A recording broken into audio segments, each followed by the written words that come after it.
சந்தனம் மணக்குது கற்பூரம் ஜொலிக்குது சந்தனம் மணக்குது கற்பூரம் ஜொலிக்குது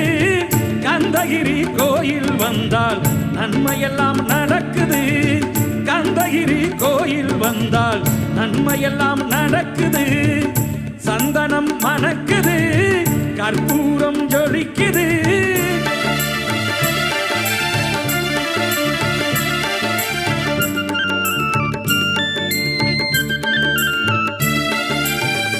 நித்தமும் பாலிலே நீராட்டுவோம் பச்சை நிறத்திலே பட்டாடை நாம் கட்டுவோம் நித்தமும் பாலிலே நீராட்டுவோம் பச்சை நிறத்திலே பட்டாடை நாம் கட்டுவோம் திருநீரின் தத்துவம்